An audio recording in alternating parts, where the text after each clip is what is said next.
Somebody in the way, battling, having got in way of the attempted clearance. Jim Gannon. Oh, great flick on by Alan Armstrong. Oh,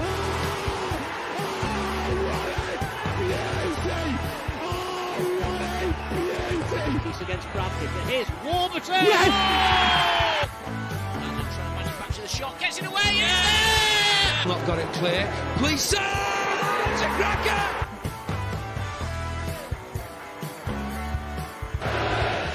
Armstrong played in the game, and a superb goal.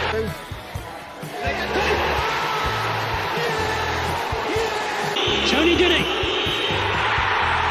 Stockport County are the champions of League Two.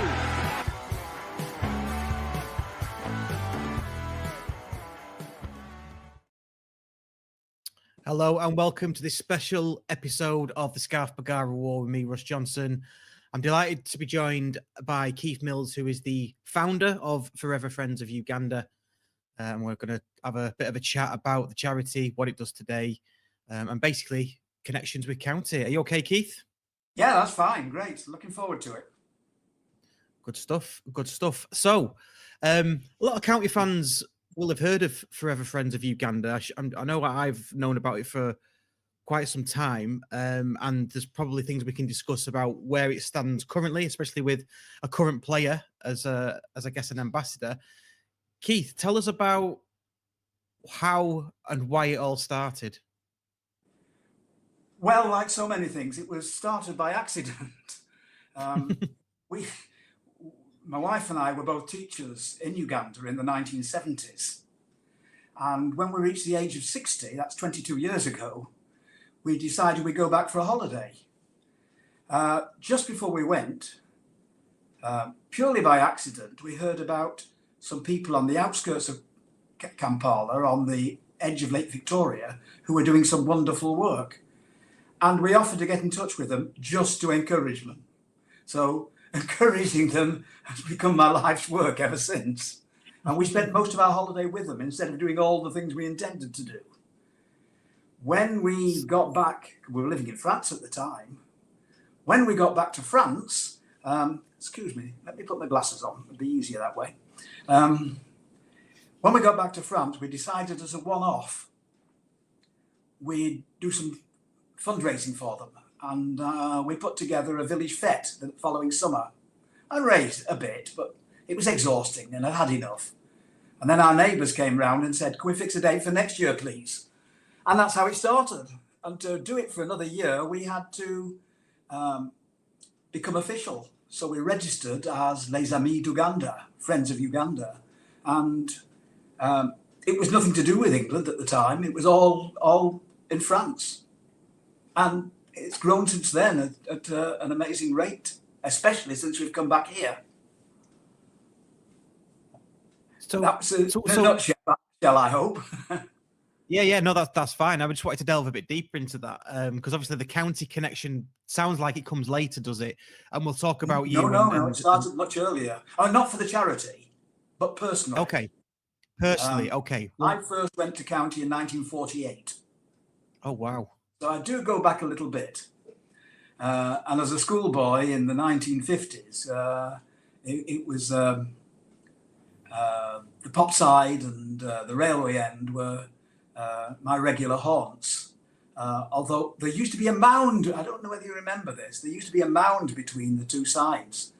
And I used to stand on that mound, and when football wasn't very interesting, I'd do train spotting down in the Edgeley yard down there, from the ground. Is that in between the pop side and the railway end as it is yes, now? That's then? right. Is that where the mound was? Right. It near the entrance where the away fans come in now. It was a mound you could see right down onto the railway. So I was killing two birds with one stone. Brilliant. So tell us some memories about that time supporting county then, and we will go between the charity and how that links up because I think it gets stronger as we probably go along in this conversation. But tell us about some of your favourite players, some of your favourite memories from supporting county. Well, my all-time favourite and still is my memories of Jack Connor. I just loved him. And another one that I really liked was Bob Murray. midfielder, so calm and peaceful and never seemed to get ruffled. And every beginning of every season, you know, as a 12, 13, 14-year-old, I believed these players are wonderful. Frank Clemson was another one. Gene Wilson. I thought, we're bound to go up every year. And we never did. Optimism beated realism. I mean, tell us a bit about Jack Connor and your memories of him, because he's obviously is he our leading goal scorer? I want to say. Yeah, don't ask me too many details. I've reached an age now where my memory is completely shot for a lot of things. But he just scored so many goals that in many ways the rest of the team almost became an irrelevance. And of course his family followed him, didn't they, on at Edgeley Park as well. He was the start of an era in that respect. Another one I love was Trevor Porteous. Oh yeah. That was slightly later, but again he was such a gentleman, both on and off the field. I met him a few times when I was a referee. Dare I say that? Boo. When I had to give up refereeing for health grounds, I used to be a referee assessor. And I remember going to matches around Stockport. Trevor Porteous then was just around watching matches, just enjoying the football. He was a lovely bloke. Yeah, I think so. Jack Connor, you're right. I think he's Joe Connor, his grandson, I think, or great grandson, played for us, didn't he? Yeah. Didn't he? And Right. his other grandson or great grandson used to be my personal trainer, so that's how I know that family. Am I right in saying Trevor Porteous did pretty much every job in the club you can think of? Well, he certainly seemed to be around all the time, from player, captain, and manager. He was Mr. Stockport County at that time. Yeah, For quite a long time, quite a long period. I have big gaps in my football memories of Stockport County because we spent so many years abroad. So although I boast about being a fan since 1948, there are a hell of a lot of big gaps in the middle of it all. Okay, well, I won't ask you too many tricky questions then, because don't want to slip you up. Just a bit about Trevor Porteous. I do know that his great granddaughter used to play for the county ladies as well. Yes, and I met her when she was working at Stockport County, and she offered, in fact, and did try to help our charity, even going back that far. Brilliant. Didn't come to very much for various reasons, but again, she was so friendly and helpful, like Trevor himself. Really great to meet her and talk to her. Yes, I remember her very well. So your teaching took you out to teacher. Are you what teacher kind of teacher are you? You and your wife? Was a long time ago now. Well, yeah, it was. We both qualified in 1964. I was originally a history teacher, but we went out to Zambia first of all before Uganda. And there I became head of the English department without any English qualification. I went to university later and did a degree in English, even after I'd been head of a department.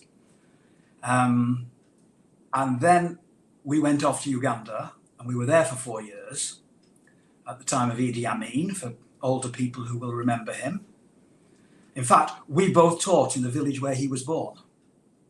Oh, wow. So I met him 3 times. A couple of times when he came into the school. Our headmaster, who was an Italian priest, used to bully him. You know, Mr. Amin, I need an aerial photograph of the school for my geography department. Will you do it, Mr. Amin? And Mr. Amin went away and did it. And the final time I met him, I always find this amusing, and live to tell the tale. I was refereeing an inter-county cup final in northern Uganda, right up on the Sudan-Congo border. and he was there in the crowd. And after the match, one of his minions came to me and said, "Mr. Amin wants to meet Mr. Referee." Oh my God, what have I done wrong? Anyway, another side of what we know of Amin, he just wanted to say thank you for what you're doing. Right. People didn't see that side of him, but it did exist on the other side of the really cruel and nasty side. So that was I was teaching English there as well. When we came back to England, my experience of being head of 3 English heads of department counted for nothing. So I had to start at the bottom again. And I taught English as a second language to kids from mainly the Indian subcontinent, but not only. And then I moved on to English, special educational needs. I went back to university and qualified in that. So I did a range of teaching subjects. Fantastic. And then retired, took early retirement on health grounds a long time ago and moved on to France. Right. And this is where the Friends of Uganda starts, is it? Is that where this we pick up the story for that? Yeah. Our village friends and neighbours were very, very supportive. And we did quite a lot of things. We had the village fete for a couple of years. We had a storytelling friend, and we did storytelling walks all over Normandy. Again, raising money. We had musicians coming to help us. It's called a balade conte, which is a walk with songs and stories. People put on concerts for us. It was a really good start, and all with difficulty in a foreign language, of course. It helped my French amazingly. I had no option. So this is, if I'm right in thinking, and I've done my research, this is 2004 when the charity starts. Is that right?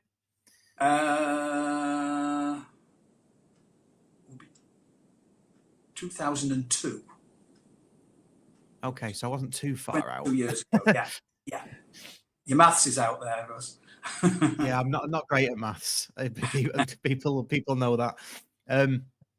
So it started with the village fair. What does the charity actually do for the children in Uganda? I think that's probably the main message. And I've read bits of your website, but if you can explain that in a bit of detail, that would be really useful. Yeah, well, when we first went out on that holiday 22 years ago, we spent quite a lot of time at a school that these people we are supporting had started, but it was nothing. It was a tin roof shack with wooden panels on the front, and that was all they had, 4 classrooms like that. So we've totally renovated and grown that school. We've built from scratch a second school. We've supported a secondary school, which gives the village children somewhere to go after primary school, which they didn't have before. We support a children's home, the Little Angels Children's Home. We provided water.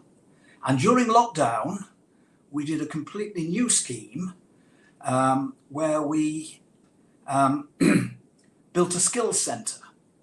Lockdown was an awful time during the COVID period for schoolgirls. There was an awful lot of violence and sexual attacks on them. And even when lockdown finished, they dropped out of school. So we started the skills centre to help them to have a future, even without their education. But the main centre of our work is built on child sponsorship. As we speak today, we've got, I think it's in the region of 130 children supported, from nursery school right through to university. Little village girls and boys who had nothing, would have no chance of going to school, are now doctors, teachers, lawyers, and we're keeping that going as well. Because without our sponsors, not without me, but with all those wonderful people who sponsor their education, they would have had no real future. So Yeah. that's really part of what we're currently doing. Right. Okay. Whereabouts is this in Uganda? Give the listeners a sense of the geography, I guess. Most people have heard of Entebbe, which is where the international airport is on Lake Victoria. Kampala, the capital, is 30 miles or so from there. We go out east, following the northern part of Lake Victoria. And really, one of the villages we work in, Bubaberi, really is on the road to nowhere, right on the edge of Lake Victoria. And when you get to the end of that road, it goes nowhere else. So although you're only an hour to 2 hours outside the capital, you're in a completely different world. There's nothing there.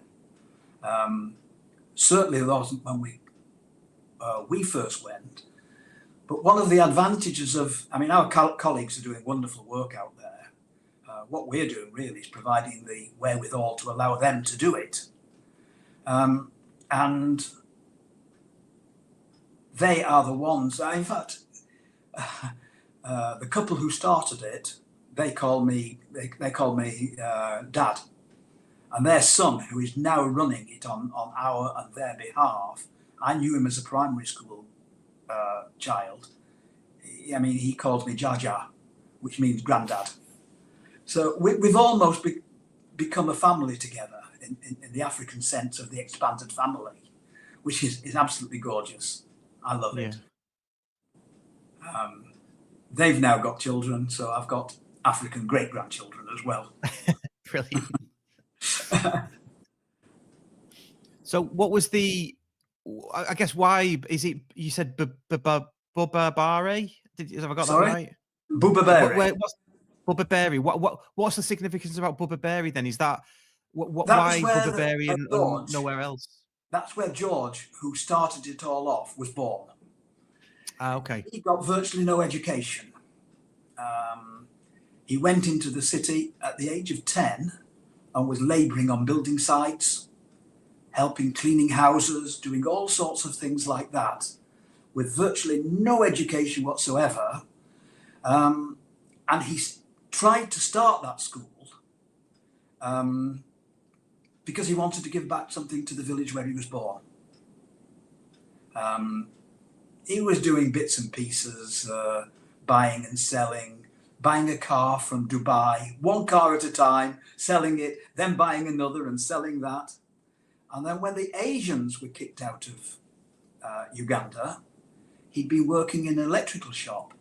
And the Asian who was kicked out donated it to him to say, thank you for everything you've been doing for me.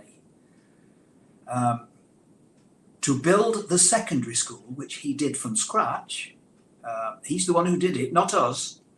He actually sold his business and went into debt to help the kids get a secondary school education, which, I mean, is quite terrific, really. Yeah. We just love going out there to meet them. We try to get out there every year or two. We're due to go in summer this year. So then we can meet all the children and we can see the progress that's been made. We sometimes take people out with us who want to meet the child that they're sponsoring. And they see poverty. We see progress.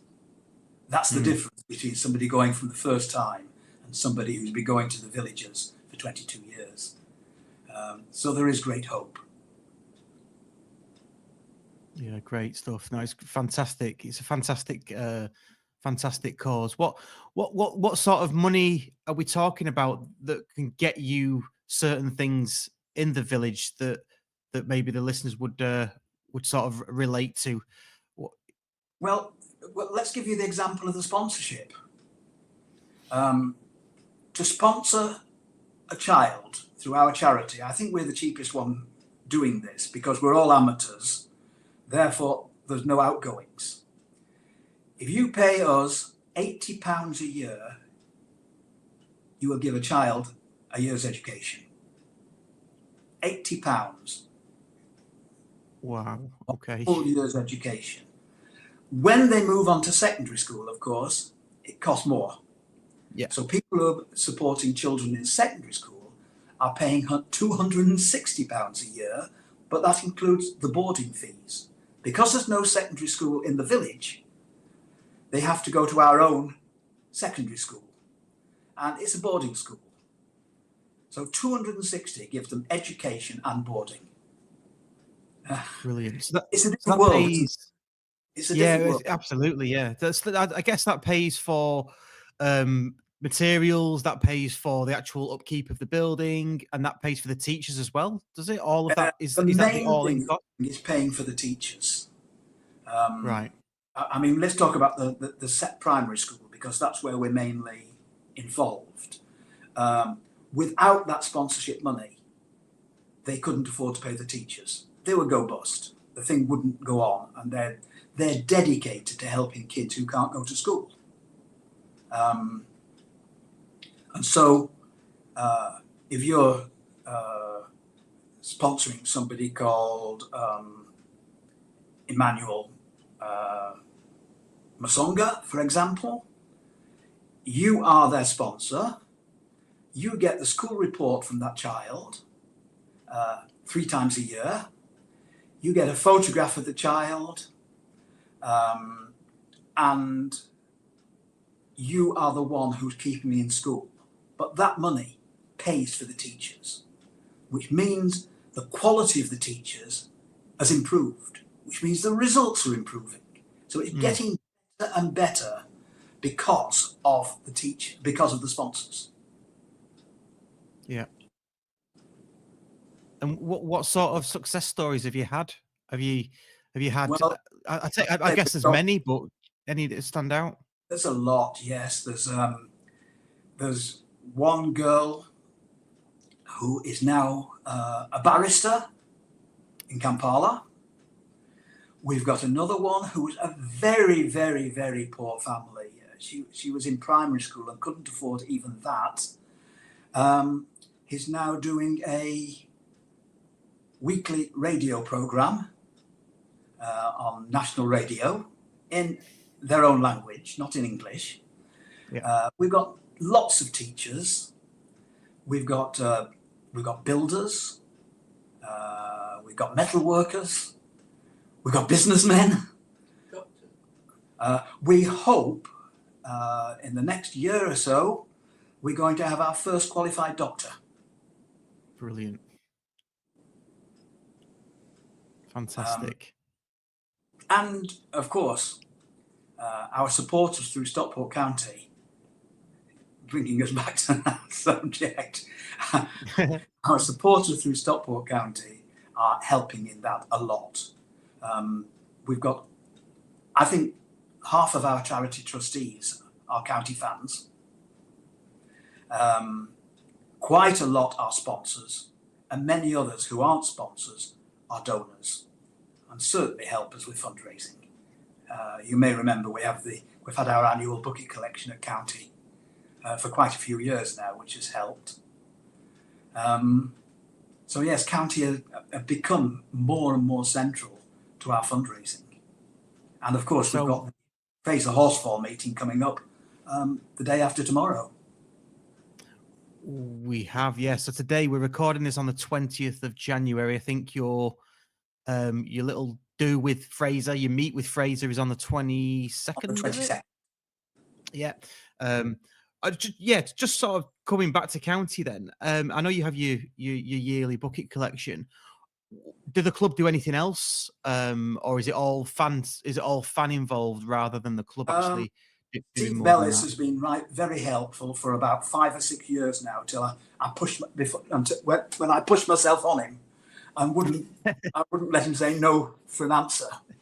And he really has been very good. He's invited us to promote ourselves. He's done articles in the program for us. He's on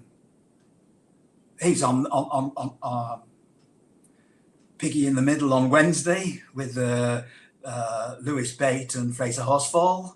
He's running that for us. yeah, he's done an awful lot for us. And again, beyond that, we're getting a lot of support on this one on Wednesday from John from the Supporters Cooperative. In fact, this meeting wouldn't have happened without him pushing me along and helping to organise it. So he really has been helpful. So yeah, it's wider than just that. Yeah. And how long? Tell the listeners how long have you been doing bucket collections at County? Because you obviously Forever Friends of Uganda 2002 onwards. I've known about it for longer than 5 or 6 years, maybe than Steve Bellis. I've known of the charity.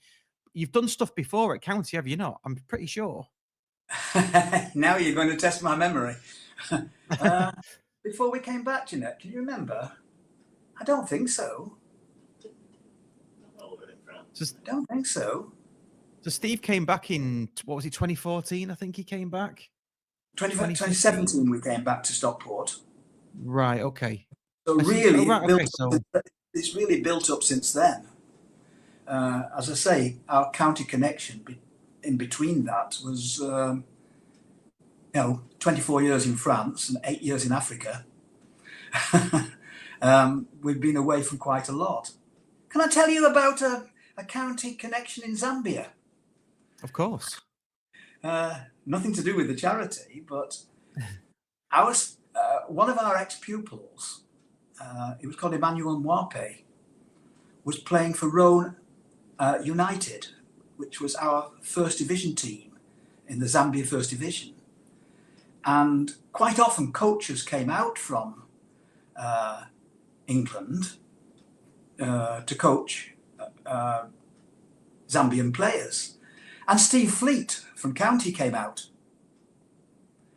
And he took Emmanuel Mwape under his wing and was coaching one of our own, a pupil who I'd actually taught. So Zambia connection with Stockport County, which was great. So again, I'll ask you the question, because I'm not sure of my memory either, but I'm sure I've seen articles before of county kits going out to places like Zambia. We do, yes. That's another thing. We've been supporting a football academy called Wisdom Academy for probably 10 years now. Right. And all sorts of people have given us kits for that. We've had things from the county. This is where I double up and lose my memory of words. That's the trouble with being 82. The county charitable arm has given us as kits on a number of occasions, and individual players have, and individual supporters have given us kits and sets of kits to take out there. Right. And it's lovely to go out there, and we go onto a ground, and all these 8, 9, 10, 11, 12-year-old kids, we walk out to see them once every 2 years, and there they are, still in their county kit. Got loads of lovely photographs about that. So again, that's a pleasure as much as anything else, to keep me and my love of Stockport County and Uganda and my love of Uganda, linking the two. I find a real pleasure. Absolutely. What's just touching on the football in Uganda for children? What's the football like? Do they have coaches? Do girls play as well as boys? We did start a girls' branch at one time, and a Stockport County fan gave us a full set of girls' kit, and for a while our colleagues out there got it working. But in some ways, village society was not really conducive to it being a real success. And mothers and fathers were not very keen on their daughters doing this, which is a real shame, because one of the people we were working there was Zambia's first female coach, and she was helping us with that. She's now a FIFA referee, female FIFA referee, and she helped us getting the girls section up. In the schools, we're trying to keep girls' sport going well, but that particular venture didn't last more than just a few years. We have one of our programs, again, away from football, is called Abawala Kumwanjo, which means girls first, because boys get more support in education than girls do. And we're trying to level the playing field, the educational playing field. So yes, we're keeping that going as much as possible, yes. And I'm hoping that we'll have things to take out with us when we go later this year. Excellent stuff. Okay. So bringing it up to today then, and Fraser Horsfall and Lewis Bate and the event that you've got going on the 22nd of January. How did the link with Fraser Horsfall come about? Because is he an ambassador now? Yes, it was another example of the way I pushed Steve Bellis until he couldn't stop doing something for it. And he's the one who approached players and to see who would be prepared to support us in this way. And Fraser was really keen. He's given us a lot of support, encouragement, made appeals for us, things like that. We were selling African crafts on Kale Green Park in the summer, and he came out to our stall to help us on that. It really is being very, very supportive. And this really is the accumulation of being our player ambassador. This is the pinnacle of it. Yeah, because I guess, I mean, Fraser will move on at some point in his football career, won't he? So hopefully this won't be a short-lived thing. He'll continue to be an ambassador once he's left Stockport County or even finished football. That would be a really nice thing, I think. Yeah, it would. I can't, at my age, I can't look too far into the future, of course. Every day is a new adventure. I mean, bearing that in mind, again, not Stockport County again, but my ambition for the whole project of what we're doing is to make our Ugandan colleagues and friends and family self-sufficient by the time I can't do it anymore. So that is really the thing I'm aiming at now, because I could go to 120, I suppose. Unlikely, but I'm going to keep it going as long as I can, and I want that to be the conclusion, so that this whole 22, 24-year-old project, whatever it is, ends up with it being able to carry on without us. And is that realistic? Is that something that is sort of in the plan to happen? Something we're working on. To do that, we've got to attract paying. You have to pay to go to school in Uganda. It's not very much, as you'll have gathered. But we've got to attract paying pupils, which means having enough success that people who've got money will want to send their children to our school. To that end, we built a dormitory last year so that we can get children from the city coming out to the school whose parents can afford to pay for them. And at the same time, our colleagues can continue to help the poor ones who can't afford to go to school. So it becomes a two-edged sword. We get people who can pay, helping those who can't pay. Yeah. So the ones that can pay supplement the ones that can't. Yeah. Does that make sense? Yeah, absolutely. Yeah, absolutely. Yeah. Yeah. So I guess sort of touching on it finally then, from day one, this isn't the final question, but from day one to now, how big has the progress been? What are the significant, I know you touched on it earlier slightly, but I'm thinking more of sort of in terms of education and the education quality that the kids are getting today. Well, the education quality has definitely improved simply because we're getting to a stage now where we can pay better teachers. One thing about Ugandan education, at the end of their 7 years in primary school, they have to take what is called the PLE, Primary Leaving Exam. And if you don't pass that exam, you, by law, cannot go to secondary school.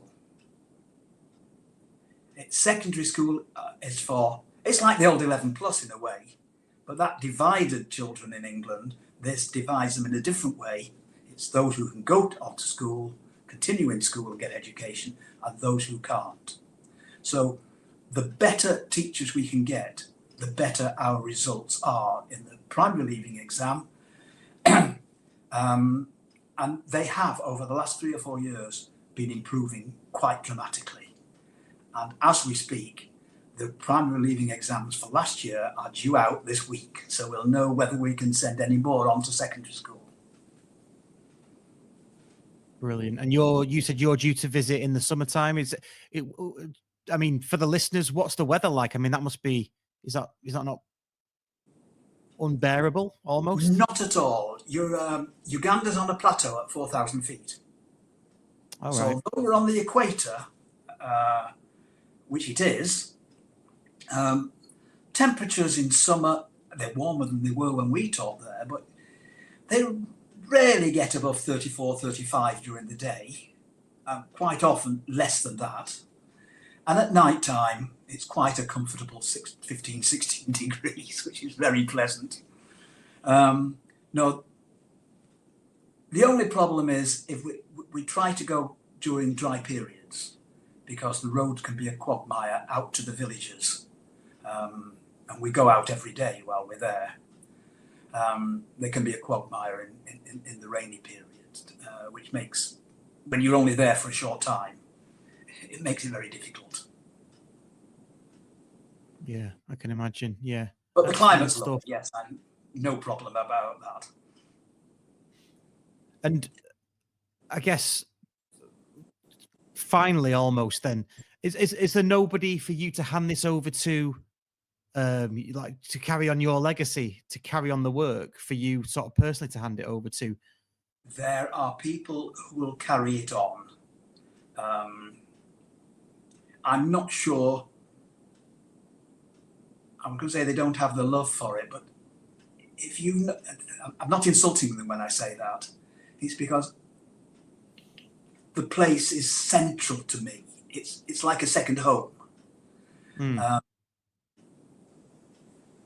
And they would work, certainly, but it's more difficult if you don't know the people intimately. So I'm sure we've got people who will want to carry on to some extent. I hope I'm not doing them down. I'm not intending to, because we've got a lovely bunch of people as trustees, as I say, including county fans. But how much they've got the time to put in, that I put in, because on occasions it's almost a full-time job. Yeah. And people, well, they don't have that until they've retired. Now I would have no time to work.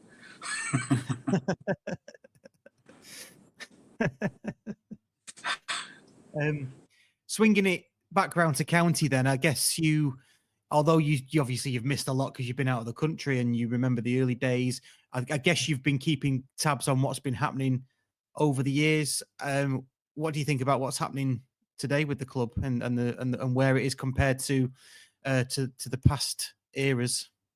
Well, when you've seen so many failures over the years, It's a real pleasure at the moment. It really is. The trouble is, the danger is you can start to take it for granted, isn't it? But I've come back to England at the right time, haven't I? I'm really enjoying it. One of the things I really remembered in the old days, of course, was Friday night is county night, because in those days, those were my refereeing days, and so I could referee on Saturday and Sunday and see county on Friday evenings, which was a real bonus of Friday night is county night. Really, and I actually refereed on Edgeley Park. Oh right. It was only a local Sunday League Cup final only. Sorry, I'm going to be upsetting somebody saying that. But it was a real pleasure to be able to referee on Edgeley Park. I've lined a few times, but that's the only time I've refereed there. I wonder Most if of my refereeing was in Uganda before. I was going to say, I wonder if, Keith, there's some county fans of an age now that are listening to this who remember playing in the final or being refereed by you in the local leagues. I go on about my memory. I have no real memory of that game. I remember sitting in the dressing room before the match saying, "Don't make a fool of yourself, Mills.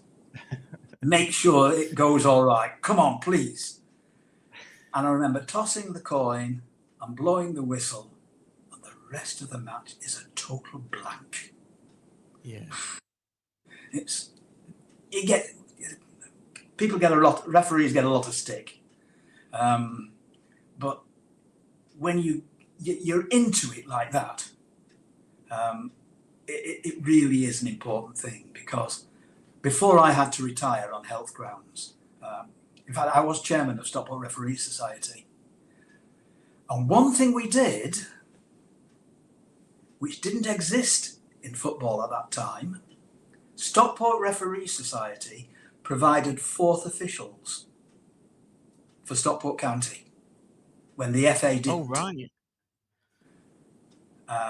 What years are we talking there? Sorry? What years are we talking at that point? We talk about, good grief now. The 80s? Must have been the 1980s.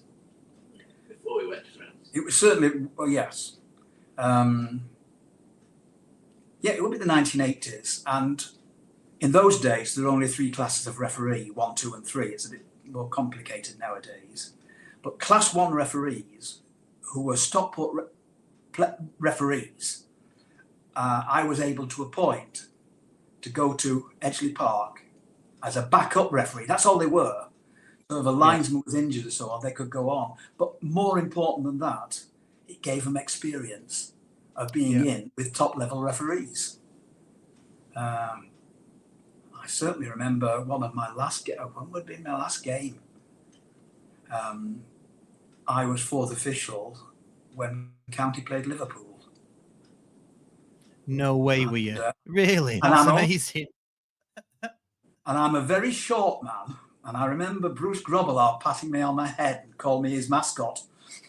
Very insulting.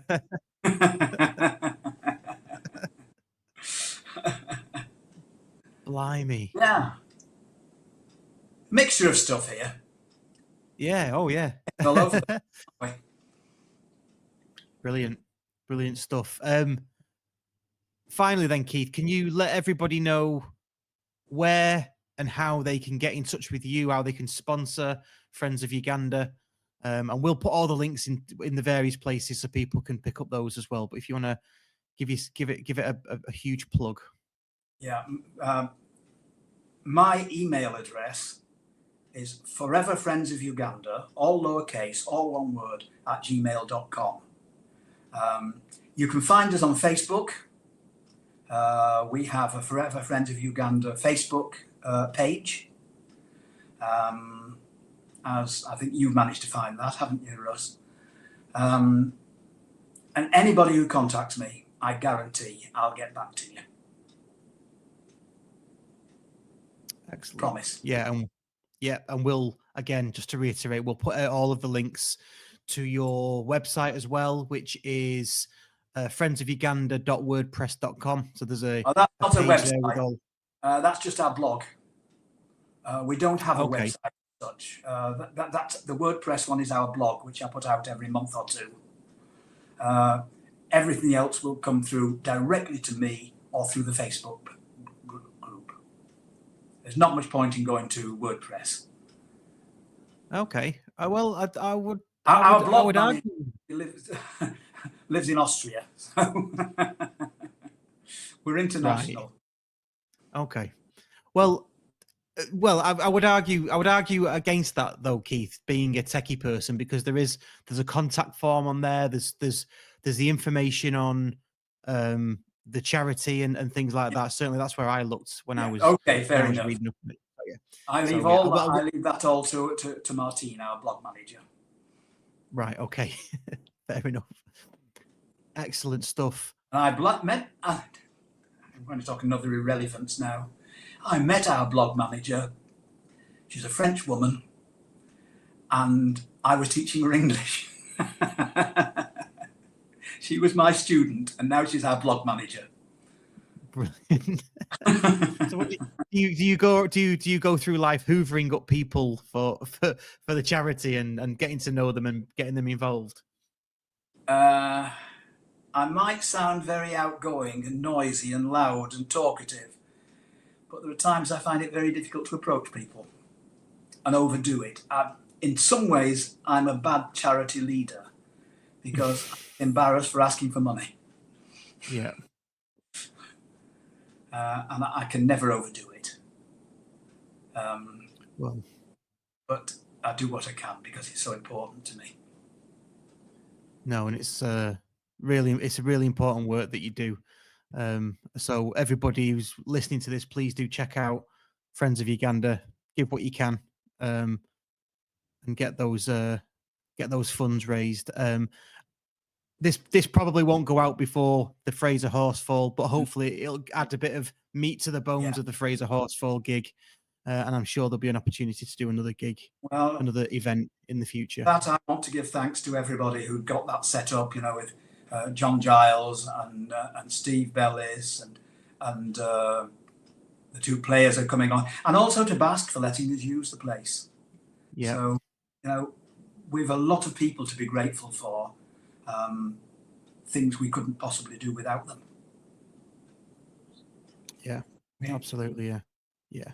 And it's a testament, isn't it, of the community? This I guess the Stockport community, but the Stockport County community as well. That we can pull together for things like this, can't we? And unite as one. No, it's wonderful. So Keith, thank you so much for joining me on Scarf Bagara War. It's been an absolute pleasure. Hope the event with Fraser Horsfall and Lewis Bate goes really well, and hopefully we'll speak to you soon. Cheers, Keith. Thank you very much indeed. And that's a wrap for this episode of the Scarf Bagara War. We hope you enjoyed the podcast. Remember, you can catch us every week on your favourite podcast platform, whether it's Spotify, Apple Podcasts or Google Podcasts. And a huge thank you to all of our Patreon members. Your contributions help keep the show running to bring the content you love. If you'd like to support the podcast and get access to exclusive special guest episodes, ad-free podcasts and a monthly giveaway, head over to patreon.com/the Scarf Bagara War. And don't forget to follow us on social media for updates, behind the scenes content and more. You can find us on X, Facebook and Instagram, all at County Podcast. Lastly, if you enjoyed the show, please leave us a review and share it with your fellow county fans. Your feedback helps us improve and reach more listeners. Thanks for tuning in, and we'll see you next time on the Scarf Bagara War. Come on, County!